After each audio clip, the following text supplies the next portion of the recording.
sur ces différents accords. Je suis encore bien plus après vous avoir entendu.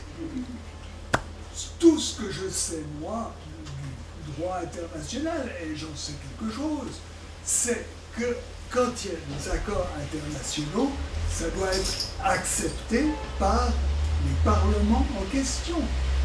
Comment peut-on imaginer que le Parlement suisse, à moins qu'il soit complètement, même le Parlement suisse ou français, il y a beaucoup d'opposition en France, ou allemand, ou d'Inde, puisse accepter de pareilles choses. Mais ça, peut-être que je vais répondre tout de suite. Alors, oui. Et puis alors, la question suivante, quand vous parlez d'un mécanisme de règlement des différends qui est réglé par 3 arbitres, mais comment est-ce qu'il pourrait, si ces 3 arbitres décident d'imposer à la France, à l'Allemagne, à l'Angleterre une amende de 250 milliards de dollars, je ne sais pas combien, comment est-ce qu'on peut, de quel droit est-ce qu'ils peuvent l'imposer? Ouais. Alors ça, je vais répondre tout de suite. Alors, concernant les parlements, cet accord serait de toute façon soumis au Parlement pour ratification. Oui. Voilà, ça c'est... Non, mais ça, peut-être que j'ai pas dit, mais c'est évident. Mais le SECO, il peut négocier tout ce qu'il veut. Ça... C'est pas très compliqué. Ils ont plus de pouvoir. Pardon, monsieur? C'est pas le cas de l'EU. Au niveau de l'Union européenne, le TISA, c'est pas sûr. Non, pas du tout. Il n'y a personne qui va dire quoi que ce soit. Personne. Moi, ce que j'ai lu, c'est que c'est pas sûr. C'est pas sûr, mais c'est pas sûr que oui, mais c'est pas sûr que non non plus. Mais au niveau de la Suisse, en tout cas, c'est clair que ça va passer devant le Parlement. Après, le Parlement va l'accepter ou pas l'accepter. Concernant juste la question des arbitres, pourquoi vous croyez qu'en Allemagne, il y a une telle opposition au TTIP, le transatlantique? Parce que l'Allemagne elle-même fait l'objet d'une plainte de Vattenfall, qui est une entreprise suédoise qui a porté plainte contre l'Allemagne parce que l'Allemagne a décidé de sortir du nucléaire après Fukushima. Vattenfall qui a investi.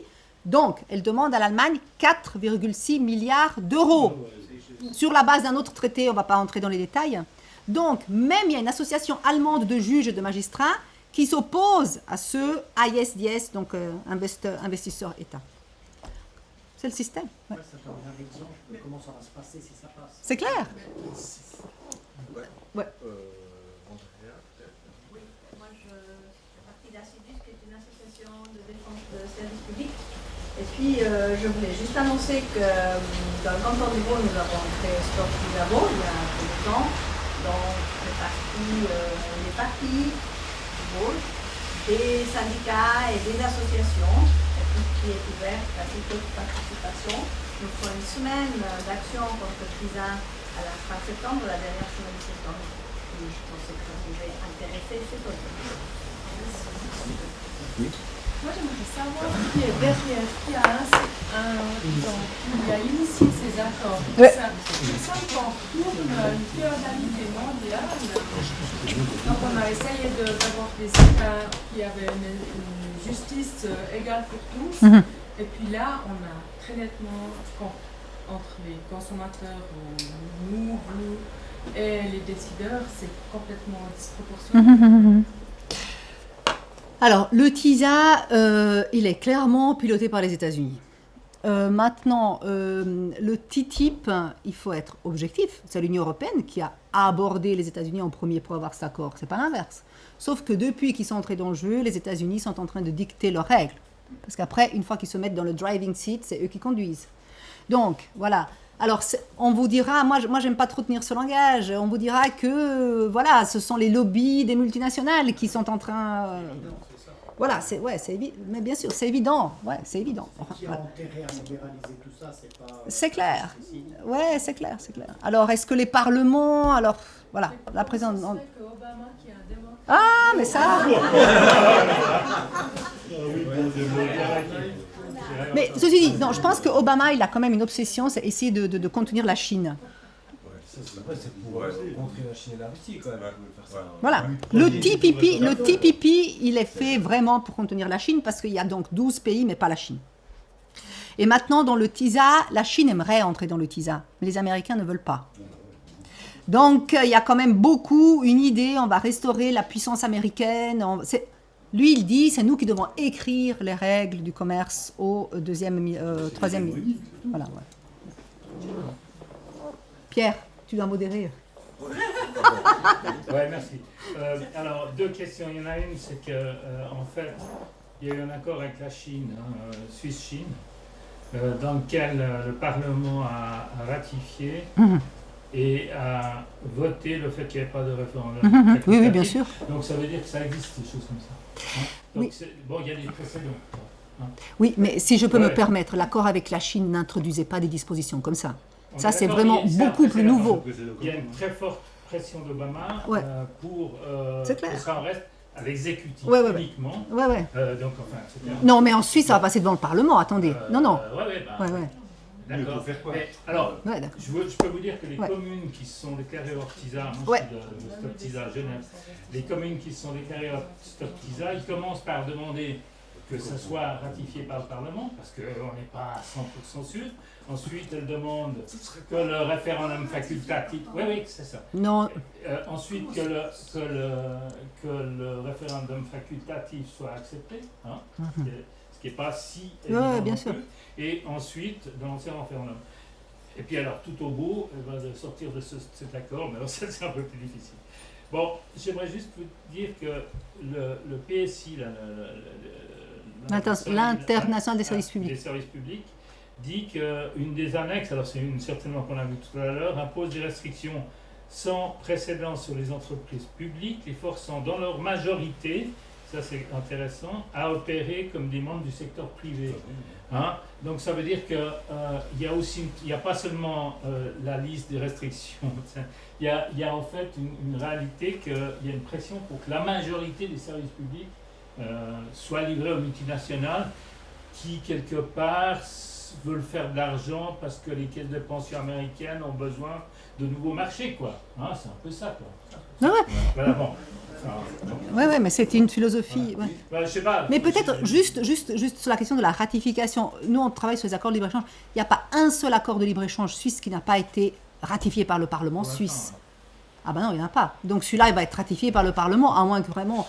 Le référendum facultatif, c'est autre chose, mais même l'accord avec la Colombie, le Pérou... Hein, c'est les 2 niveaux.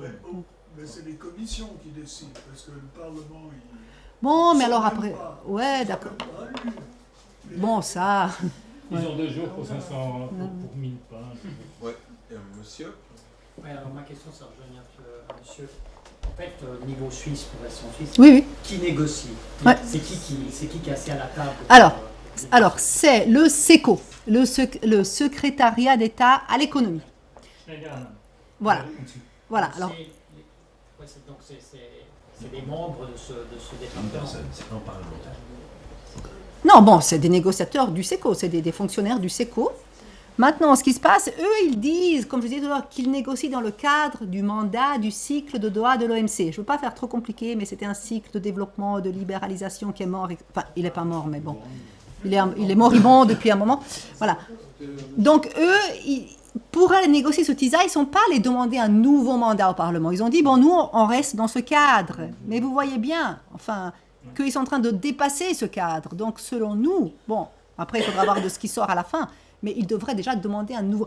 Il n'y a jamais eu un mandat spécifique de négociation donné par le Mont au SECO pour dire, allez-y et négociez ça. Eux, ils se sont dit, voilà, on négocie. Une question ici. Oui. Moi, j'étais à Genève autrefois, il y avait un représentant du SECO, M. Winsap, tu te souviens? Il a dit, dans ce cadre-là, il n'y aura pas du tout lieu de référendum. Et il ne compte pas que la Suisse, avec son système politique, il rentre dans les jeux du référendum. Pour lui, bon, alors c'est à nous de pousser le Parlement à... Voilà. Hein? C'est ce qui s'est dit à Genève. Il y a un parlementaire au SECO qui s'en occupe, qui est un fonctionnaire. Ouais, enfin, un fonctionnaire du SECO, et c'est le seul. Et puis que ça ne va pas passer par le référendum. Il faut que nous, par des voies de pétition ou d'autres mouvements, on fasse un référendum. Parce que ça va nous passer sous le nez. Même au niveau du Parlement, il y a déjà des parlementaires qui ont essayé de poser des questions, ils se sont fait péter en touche. Pour l'instant, c'est secret sur la discussion, même les parlementaires n'ont pas accès aux La Suisse a envie d'exporter son modèle d'assurance et tout, donc ils veulent que le truc des services publics, ça passe, quoi. Ouais, bon, mais alors c'est à nous de nous mobiliser pour exiger au moins le référendum. Il faut, voilà. Une question, on nous parle depuis le début de négociation. Il y a une chose qui me trompe parce que on a des termes de stratégie management à l'américaine, l'offre, machin, tout ça. Bon, c'est quoi ce bordel d'un pays qui fait une offre de libéralisation de ses services, puis en face on a des gens qui font des requêtes de libéralisation. Elle est où la négociation? Puisque les deux parlent de la même chose. Puisque le pays finalement offre son pays à la libéralisation. Enfin, si vous parlez d'offre, moi je le ressens comme ça, quoi. Et la Suisse, qu'est-ce qu'elle veut libéraliser, hein? Une offre, c'est ça. Oui. Donc la Suisse, qu'est-ce qu'elle veut libéraliser? Puis ensuite on lui répond à la Suisse qui a fait une offre de libéralisation, on lui dit ouais ben attendez, nous on a encore des requêtes. Voilà. C'est où la négociation? Mais la négociation elle est là, justement, c'est un rapport de force. C'est-à-dire que la Suisse, dans sa première offre et même dans sa deuxième... On ne devrait pas faire une offre. On devrait faire une contestation. Si en face, il y a une requête. Non, enfin, bon, ça s'appelle comme ça, écoutez. Ouais, ça s'appelle comme ça. La Suisse a quelques requêtes, c'est ça le problème. Ouais. Voilà. Alors, mais par contre, les requêtes suisses, on ne les connaît pas. Et voilà. Voilà. L'offre suisse, elle est sur Internet, et en essayant de la comprendre, on la comprend. Les requêtes suisses au pays X, Y, Z, on ne les connaît pas. Ça, c'est quelque chose qu'on doit essayer de savoir. On ne peut pas parler de négociation, je suis désolé. On doit déjà refuser. La première chose qu'on doit faire, c'est de refuser que cette chose soit présentée comme des négociations. Ça n'est pas des négociations. Ce sont des impositions, des rapports de force. Clairement, c'est du racket. C'est du racket. Il n'y a pas de négociation. C'est pas du ratchet, c'est du racket. Ouais, bon. Il n'y a pas de négociation du tout. Non, mais on doit refuser ces terminologies-là, parce que c'est comme ça que ça commence la manipulation médiatique.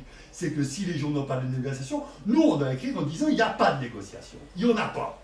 Donc qu'est-ce que vous nous chantez avec ça? Bon, il y a quand même une négociation parce que le pays qui n'est pas d'accord, il peut toujours sortir. Il y a des pays qui sont sortis, je vous disais. L'Uruguay, le Paraguay, Singapour, ils ont dit ciao. Donc un pays il peut aussi quitter les négociations. Oui, bon, avec les représailles qui sont derrière. Du commerce. La Suisse a des intérêts à... Elle a des intérêts, bien sûr. Pierre, tu dois modérer la chose. Oui. Allez-y. Elle va, juste pour répondre, la Suisse a beaucoup d'intérêt à aller profiter du service public des pays en voie de développement, enfin, privatiser le bancaire, la santé, et d'autres pays. C'est déjà le cas de nos OMS. D'autres pays ont beaucoup d'intérêt à venir se payer le PFL, quoi. Mais naturellement, tous ceux qui adhèrent, c'est ceux qui pensent devoir lâcher, mais certainement gagner plus que ce qu'ils vont lâcher. Ah, c'est clair. C'est là la négociation. C'est clair. Moi, ce que je voulais dire, c'est aussi ce qui est inquiétant, c'est un peu, comme on parle en rigolant, parce que c'est un peu l'opacité. En fait, on ne sait pas qui bien sûr. Bien sûr. Les gens sont au courant vraiment à la fin. Ouais, c'est clair. Ils auront le texte final. On est quand même arrivé en Suisse grâce aux syndicats, aux associations, aux différents comités Stop TISA, à la DETRA, Sidus, tout ça. On est quand même arrivé à faire un peu de bruit, autour de cet accord. Et maintenant, vous allez voir, bientôt dans les journaux, il y a une vaste campagne nationale qui va être lancée par plusieurs, contre TISA et TTIP. Donc, voilà. Grâce quand même à la société civile, les choses se savent. Mais eux, s'ils avaient pu, ils auraient fait tout ça entre eux. Il y a oui. Et puis, Julien, qui fait les requêtes en Suisse? C'est les lobbies des multinationales suisses?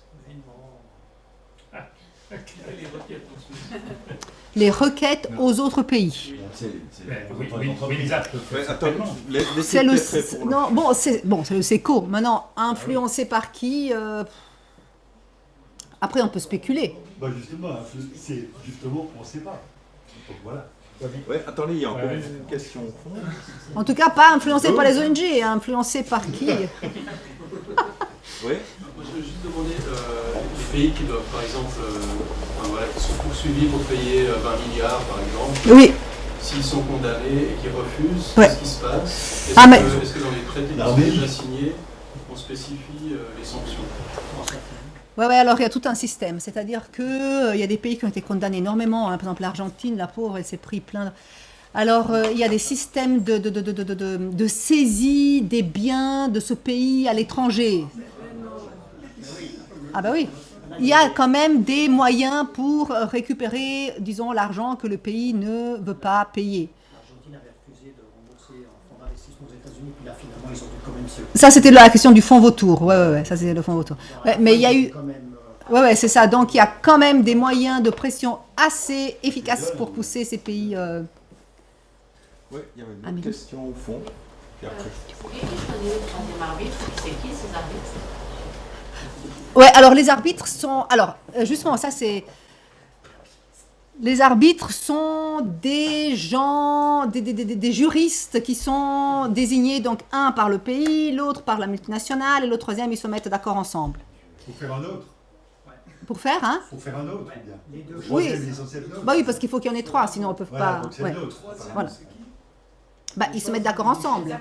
J'ai choisi par les deux autres. Un, c'est vous qui choisissez, un, c'est moi, puis un, c'est nous deux. Voilà, parce qu'il faut qu'il y en ait trois, sinon ça ne joue pas. Et alors, ce qui se passe, justement, c'est toute une industrie, si vous voulez.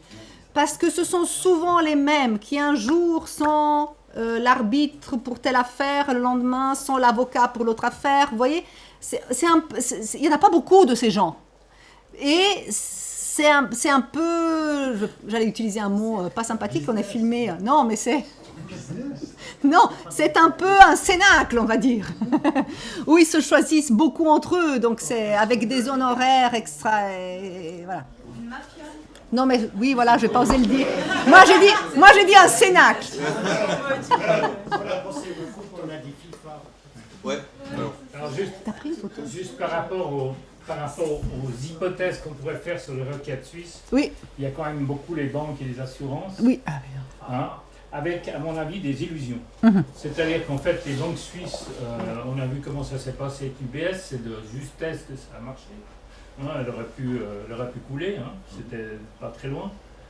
Par rapport aux grosses banques américaines, ça fait juste pas de poids. Alors, je crois qu'il y a des illusions derrière. En plus, alors je crois que ça vaut la peine de le dire, parce que si ces requêtes, c'est celle-là, alors il y a les réassurances, ça peut-être c'est un peu plus compliqué, hein, donc les assurances et réassurances, mais c'est encore plus important les réassurances. Mais ce secteur-là, à mon avis, c'est des requêtes de la Suisse, parce qu'elle n'a pas des avantages à proposer des universités privées aux États-Unis. C'est clair que non. Qu'elle ait fait des requêtes dans les services financiers, c'est clair. Pour moi, c'est dans ce secteur-là, et ça veut dire qu'il faut bien surveiller cette histoire. Ouais. Parce que je crois que là, il y a des illusions des négociateurs, en ouais. plus. Ouais. Ça, c'est quelque chose qu'on devrait effectivement creuser plus maintenant. Parce que les offres... Ouais, bref. Mais c'est un peu le même endroit, la question. Donc, ces requêtes sont faites, c'est pas le SECO qui sait quels sont les besoins des différentes branches, mais comment ça se fait que, par exemple, les parlementaires, c'est l'obscurité totale, donc ils n'ont pas accès à l'évolution des accords. Il y en a d'autres qui doivent avoir accès, ou qui doivent avoir une SECO à des liens avec certains secteurs économiques suisses pour faire ces requêtes. Mais là, vous parlez donc des requêtes, pas des offres. On parle des requêtes. Un peu les deux. Ouais. Plus Bon. les requêtes, parce que c'est les besoins de la Suisse. Ouais, tout à fait. Les offres, je pense que c'est plus à même peut-être il connaît la Suisse. Oui. Alors effectivement, les offres sont sur Internet, sont publiques, mais les requêtes ne sont pas publiques. Et il y a eu beaucoup d'interpellations au niveau parlementaire quand même sur ce TISA. Donc, si vous voulez, c'est pas que le SECO ne communique pas. Quand il a interpellé, il communique. Voilà. Et après, sur Internet, il publie quand même pas mal de choses. Maintenant, c'est vrai que la question des requêtes, parce qu'au début, c'était un peu secondaire, mais maintenant, je pense qu'ils sont pas mal dans les négociations de ces requêtes. Ça, c'est quelque chose qu'on doit creuser plus. Nous aussi, d'ailleurs. Ouais. Qu'est-ce qui a été demandé à qui? Oui. Question technique. Oui. Vous dites qu'on trouve beaucoup d'informations sur Internet. Sur la page du SECO. SECO admin CH, puis il y a tout un truc sur comment ça. Moi j'ai une question sur l'attitude en fait de l'EMC face à cette concurrence en fait, parce que ils ont mis beaucoup d'énergie à développer un système global, notamment un système de règlement des différends, qui est très structuré avec une grande jurisprudence. Comment se comporte déjà l'institution et puis les différents États aussi qui restent, qui ne sont pas partis à ces accords. Est-ce qu'il y a une envie de peut-être redonner un coup de souffle au système de l'EMC pour qu'il puisse être à même de concurrencer ces systèmes? Et l'autre question, c'est par rapport à l'arbitrage. Est-ce que ça sera toujours un modèle d'arbitrage avec la confidentialité ou bien les résultats des tribunaux arbitraux seront accessibles? Alors, la question sur l'OMC, ce qui se passe, c'est qu'officiellement, l'OMC n'a aucun problème avec ses accords de libre-échange et même ses méga accords. Ça, c'est la position officielle. Hein. Ah ouais, ils disent que voilà, tant qu'ils sont compatibles, etc. Maintenant, de fait, il est clair que ces accords affaiblissent l'OMC. Moi, je vais vous dire une chose. Si le TISA aboutit, les pays industrialisés, ils vont se désintéresser complètement de l'OMC.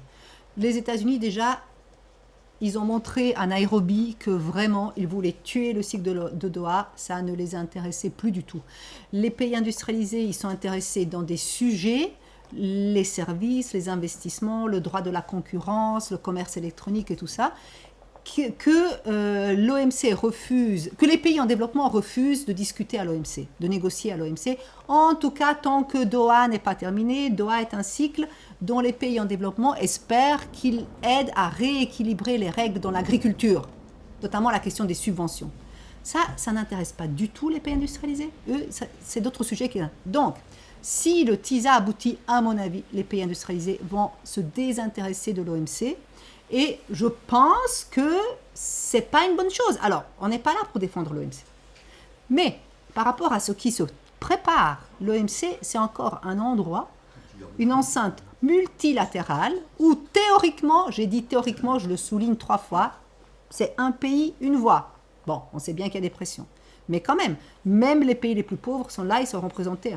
Et justement, l'union fait la force, et c'est la raison pour laquelle les pays en développement, maintenant, ils ont la majorité numérique, ils s'opposent à tous ces nouveaux sujets, et ces nouveaux sujets n'avancent pas. Alors, les pays industrialisés, avec quelques pays en développement, qu'est-ce qu'ils font? Ils négocient ça d'or. Donc, si vous voulez, et moi, je pense que même pour un pays comme la Suisse, qui n'appartient à aucune alliance politique, qui est petit, moi, je pense qu'elle a quand même intérêt aussi à une organisation comme l'OMC. Donc, voilà. Première question. Deuxième question, sur les tribunaux arbitraux, c'était quoi déjà? Oui. Alors, la confidentialité. Alors, ce qui se passe, c'est que ces tribunaux arbitraux, certains sont plus transparents que d'autres. Par exemple, le CIRDI, qui est le tribunal de la Banque mondiale, publie quand même certaines choses sur son site internet. Donc, on sait qu'est-ce qui a été contesté, par qui, etc., etc. Mais après, ça c'est la théorie. Dans la pratique, ça ne se passe pas toujours comme ça. La plainte de Philip Morris contre l'Uruguay, pendant longtemps, on n'a rien su. On n'a pas su, c'est-à-dire, on n'a pas su combien Philip Morris demandait à l'Uruguay, on n'a pas su ce qui lui était contesté, etc. Il y avait des sources sur place en Uruguay qui disaient que Philip Morris demandait 2 milliards de dédommagement. Donc on est parti là-dessus. Et après pas mal de temps, Philip Morris s'est décidé à communiquer, à dire voilà, on conteste ça, ça, ça. Ce sont des dispositions sur la propriété intellectuelle, je ne veux pas trop compliquer la chose, notamment, pas seulement, l'expropriation indirecte. Et on demande 20 millions de dollars. Voilà. Donc si vous voulez, théoriquement, il y a une certaine transparence dans ce système d'arbitrage, mais pas toujours. Voyez? Alors ils disent qu'ils sont en train d'améliorer la chose. Ils ont signé une convention à l'île Maurice sur la transparence dans l'arbitrage, etc. Mais elle n'est pas en vigueur. Il y a très peu de pays qui ont signé cette convention, donc voyez. Il y a un truc qui est de toute façon bizarre, transparence ou pas, c'est que le cas qu'il y a eu au Canada, je crois l'année passée, où le Canada a attaqué une multinationale américaine, plus son nom, au titre que dans l'essence sans plomb, il produisait je ne me rappelle plus du nom du truc, c'est métal, je ne sais pas quoi, c'est un truc qui est cancérigène, c'est une belle merde. Et puis le Canada a interdit. Et du coup, évidemment, qu'on pouvait s'y attendre, cette multinationale a intenté en procès au Canada. Le Canada a dû retirer sa plainte et a payé l'amende. La problématique qui, pour moi, elle est là, car il parle de transparence. Enfin, quel est l'intérêt d'une transparence? De savoir comment ils ont fait et tout, si le motif lui-même est odieux et indéfendable. C'est un État qui dit nous, on ne veut pas empoisonner notre population avec votre merde, gardez-la. La mutation, en toute transparence, vient et dit moi je vous emmerde, vous allez prendre ce truc, parce que sinon je vous colle 50 milliards de... Mais non, si on sait... C'est quoi l'intérêt de la transparence? Mais il y a quand même un petit intérêt. Par exemple, maintenant, il y a la dernière plainte qui a été déposée sur la base d'un accord suisse de protection, accord de protection des investissements, parce qu'il y a plein d'accords différents. C'est Glencore contre la Colombie. Glencore a porté plainte contre la Colombie il y a 2 mois. Alors, ce qui se passe, on ne sait rien, on ne sait pas pourquoi.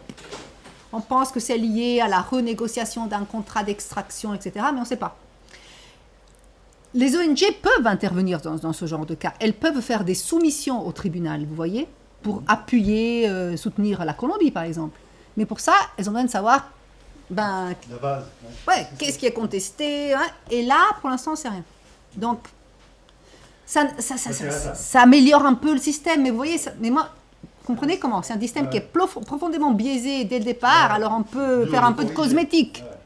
En tout cas, ce qui est terrible, c'est que le multinational, à bon escient, à mauvais escient, peut contraindre un pays. Ah oui, tout à fait. Par souvent que la force économique. Ah ouais, mais ça c'est clair. Des moyens qu'on peut engager avec en français, les avocats, de faire passer quelque chose. Bien sûr.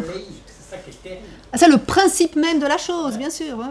Il y avait une question, monsieur. Je veux savoir si vous avez une vague idée ou un pronostic par rapport au temps que prendrait, disons, l'adoption par exemple, du TISA, en l'occurrence, qui est finalement le plus... Oui, tout à fait. Le plus proche. Bon, admettons qu'ils arrivent à conclure les négociations en 2016.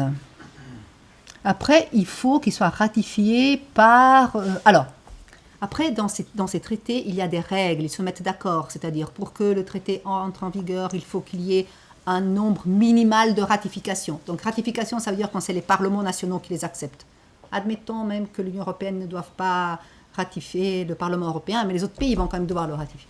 Donc, après, il faut des règles. Donc, ils n'en sont pas là encore dans le TISA. Voilà. Alors, je ne sais pas, moi, combien de temps? 3 ans? 4 ans? Je ne sais pas. Mais c'est pas 10 hein? ans. C'est pas 15 ans. Ah, non, c'est pas 15 ans. Vous voyez, le TPP, là, il est... Ouais. J'ai une remarque. Oui. Le principe lui-même est très étrange.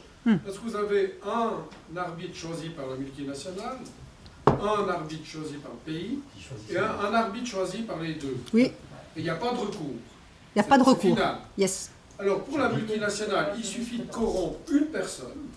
Puis mais là, c'est pas des millions de dollars, si ce n'est pas des milliards de dollars. Ouais. C'est un système qui est complètement dément. C'est complètement ouais, bon, là, moi, je ne vais pas entrer dans ce genre de considération. Oui.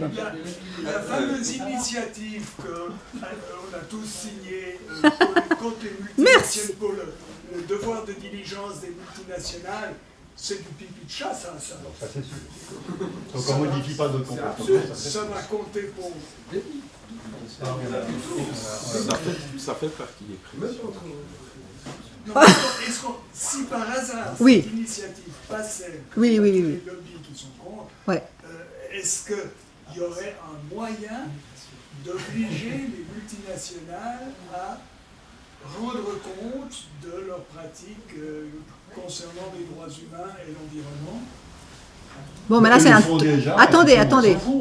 Attendez, ça, c'est un tout autre sujet que... Peut-être que comme il manque 10 minutes, peut-être qu'on ne va pas partir sur la multinationale, sinon... Oui, il y avait une question là. Juste, les États, ils ne peuvent pas attaquer les multinationales. Non. Alors, peut-être juste ce système de protection des investissements, il a été créé, si vous voulez, au moment de la décolonisation, pour protéger, les investissements. Le premier traité, c'était 59, Allemagne-Pakistan. Voilà. Alors, les pays européens, ex-colonies, considéraient que dans les pays africains, asiatiques et compagnie, il n'y avait pas assez de sécurité juridique et que donc, s'ils avaient un problème, ils ne pouvaient pas aller devant les tribunaux locaux. Et donc, ils ont dit, on prend l'arbitrage. On crée ce système d'arbitrage. Mais au début, il était très peu utilisé. Maintenant, ça fait 10 ans qu'il y a une explosion de ces plaintes. En fait, on s'est dit que c'était un bon moyen pour régler ça. Oui, mais au début, il n'était pas tellement utilisé, ce système. C'est assez récent que tout à coup, il y a une explosion de cas. Et il y en a de plus en plus. Et ça suscite le débat, l'opposition, etc. Vous voyez ? Surtout que... voilà, alors il y a, je ne sais pas, ça dépend quand même beaucoup du pays, mais maintenant on veut même appliquer... Moi je ne comprends pas ce système, on est profondément contre ce système, mais alors en plus l'appliquer entre États européens ou entre les États-Unis et l'Union européenne, et la Suisse, si dans le TTIP, je veux dire, c'est complètement absurde. Si un système juridique n'est pas capable de régler ce genre de problème, il faut améliorer le système juridique pour dans l'intérêt de tout le monde, des multinationales étrangères et des entreprises locales. Parce que vous avez compris que dans ce système-là, les multinationales étrangères ont plus de droits que les locales. Moi, j'ai pris un exemple dernièrement, je suis désolée de m'éloigner un petit peu. Alpic qui est en train d'essayer de vendre ces barrages qui sont invendables. Si demain, il y a un investisseur étranger qui les reprend, chinois, qatari, machin, voilà, bon, ils seront vendables, mais l'investisseur étranger pourra porter plainte contre la Suisse au cas où la Suisse, tout à coup, elle émet une loi qui ne plaît pas à l'investisseur, environnement, énergie, machin, tandis que l'investisseur suisse ne pourra pas le faire. Donc l'étranger, il a plus de droits que le local. Vous voyez ce que je veux dire? Donc c'est vraiment un système... Oui. Juste par rapport aux offres de la Suisse, moi j'ai imprimé à l'époque les offres pour la GCS, hein, l'accord précédent de l'OMC, et puis les offres au moment du début de TISA, hein, et puis j'ai comparé, et c'est en gros les mêmes. Hein. Oui, c'est pour ça que je vous dis. C'est tout. Donc quelque part, il n'y a pas eu vraiment un travail sur TISA. Il y a une sorte d'offre identique. Alors, moi, ça me pose problème, là. Ça veut dire, quelque part, ils ne sont pas positionnés vraiment autrement dans cet accord qui paraît... Ouais, mais écoutez... Alors, ça, c'est une première chose. Puis la deuxième chose, ça, c'était par rapport au fait qu'on va en parler dans les journaux, etc. Il y a un gros effort à faire. Et ceux qui sont là, j'espère que vous ferez un gros effort, tous. Parce que les journaux, ils n'en parlent pas facilement. La TV, non plus. La télé, on n'a jamais parlé. On avait 2500 personnes dans la rue. La TV a décidé que c'était un épiphénomène, donc ils n'avaient pas passé ça en image à la TV. Alors on a fait un apéritif épiphénoménal devant la TV. Vous rigolez, mais ce que je veux dire, on a vraiment un risque que, en fait, les journaux, la presse, la TV ne parlent pas de mais Gérard, juste... Donc ça veut dire qu'il faut vraiment aller fort, puis, hein? Beaucoup, quoi. Voilà. Ouais. Oui. Ah bon. Je vais vous raconter une histoire qui arrive ici au Beau Rivage à Lausanne. Les Américains ont corrompu les Philippines pour construire une centrale nucléaire sur une faille sismique au bord de la mer, dans une région où il y a des tsunamis. Cette centrale nucléaire a coûté des milliards de dollars. Elle n'a jamais fonctionné. Et il y a 3 arbitres qui sont installés aux frais de la princesse dans Beau Rivage Palace pour décider de la chose. Et ils ont condamné les Philippines qui payent encore tous les jours des millions de dollars, enfin des millions de dollars par année, pour cette centrale nucléaire qui était complètement stupide, sur une phase sismique, près de Manille, dans une région au bord de la mer. Mais je pense qu'on est tous d'accord. Donc, je crois qu'il n'y a même pas besoin de réfléchir beaucoup. Non, il n'y a pas besoin. Il faut refuser purement et simplement ce genre de négociation. C'est pas nous qui décidons. Nous, on peut essayer d'influencer les politiques et les décideurs et les parlementaires, mais effectivement, c'est pas nous qui décidons. Nous, je pense qu'on est, je crois comprendre qu'on est tous acquis dans cette. Oui. Justement, une question naïve. Oui. Les politiques suisses sont-elles complètement corrompues par les multinationales? Pas seulement. Non, pas tous, non, pas tous. Non, mais la majorité, j'imagine. Non, ça je sais pas, moi je vais pas me prononcer là-dessus. Non, pas tous. Nous travaillons quand même avec... Non, pas tous. Après, si certains... Je réponds pas à cette question. Je sais pas. Oui. La réponse, il y a 5 ans, à cause du tsunami du japonais, eh bien, le Parlement suisse a été renouvelé plutôt vert et puis plutôt socialiste. Et puis, l'année passée, on a complètement oublié ce danger. Et puis, les résultats sont beaucoup plus à droite. Et maintenant, les partis de droite rigolent. Et puis, le gars de SECO, il est vraiment arrogant en prétendant qu'il n'y a pas besoin de passer devant le peuple avec un référendum. Il veut nous forcer la main en disant le Parlement est gagné d'avance, le Parlement va approuver probablement lorsque on lui dira voilà le TISA, il n'y a plus qu'à signer ici, il n'y a pas de possibilité de discuter, les articles ont été longuement discutés pendant des années, on peut... Ah ça c'est clair, à la fin ça sera à prendre ou à laisser, ils ne pourront pas changer les articles, ça c'est clair. C'est oui ou non? Ouais, ça c'est sûr. Moi, c'est inquiétant. Ce qui veut dire qu'il n'y a pas de négociation. Je suis désolé.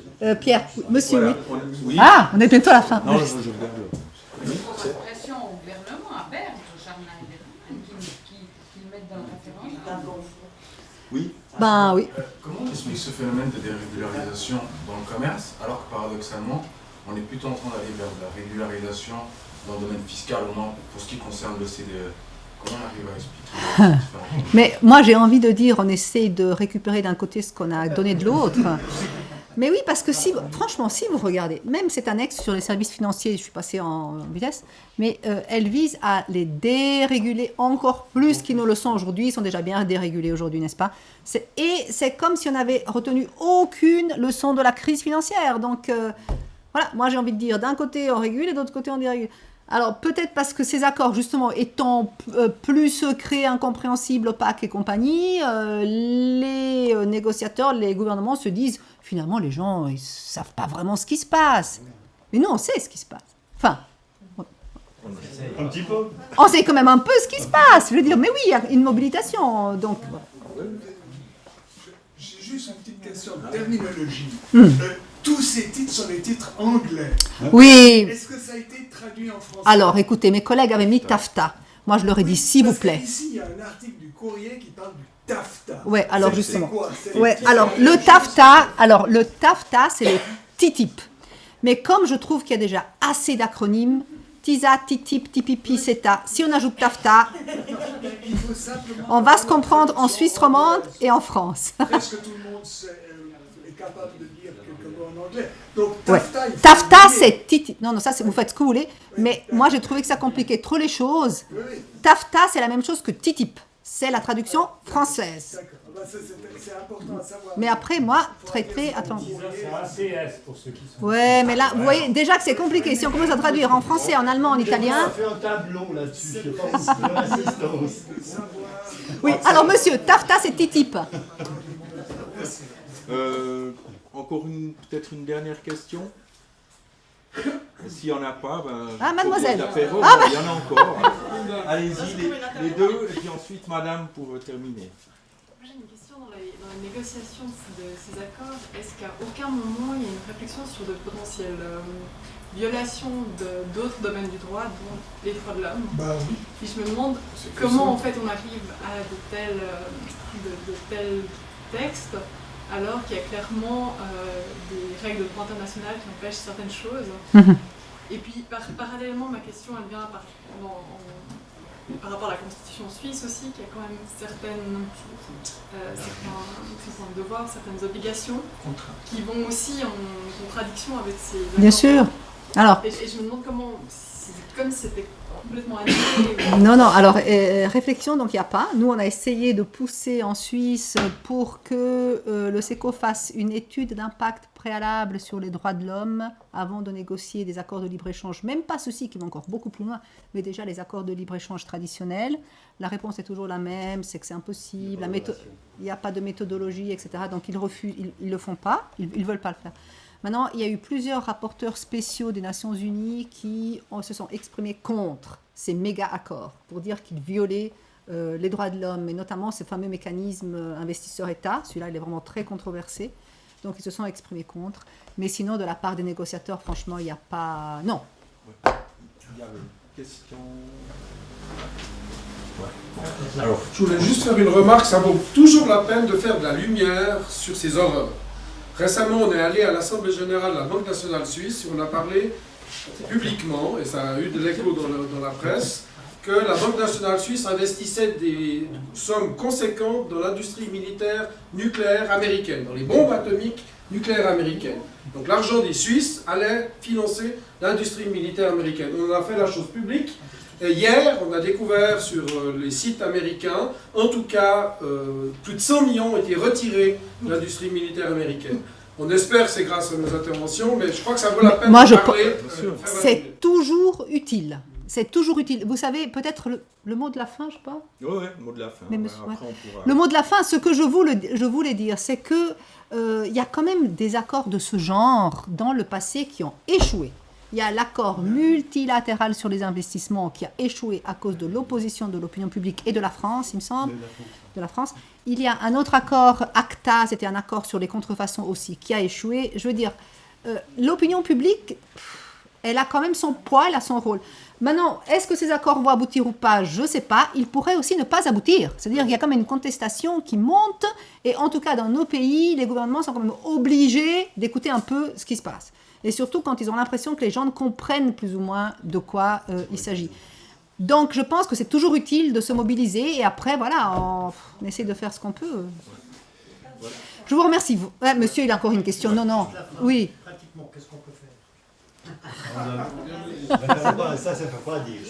Non, mais non, il faut faire du lobbying politique.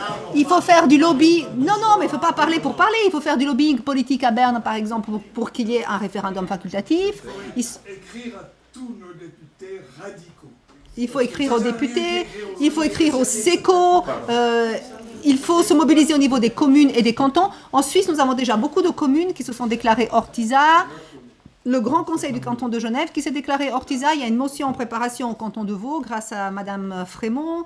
Je veux dire, l'expérience suisse a intéressé jusqu'en Norvège, nous a invités pour parler de ça. Donc, ça bouge, quoi. Ça bouge, et espérons que ça bouge pour avoir un résultat. Ça bouge pas tout seul. Je veux dire, les communes ça bouge pas tout seul. On les a contactés. Et hors TISA aussi. Mais on a dû aller les voir. Ouais, c'est clair, ça bouge pas tout seul. Oui, c'est clair. Alors, je vous propose merci beaucoup pour cette participation très intéressante. Merci beaucoup.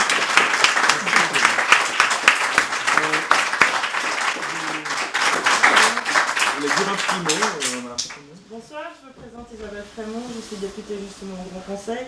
J'ai déposé une motion pour que le canton de Vaud se positionne hors zone TISA et TTIP. Bah oui.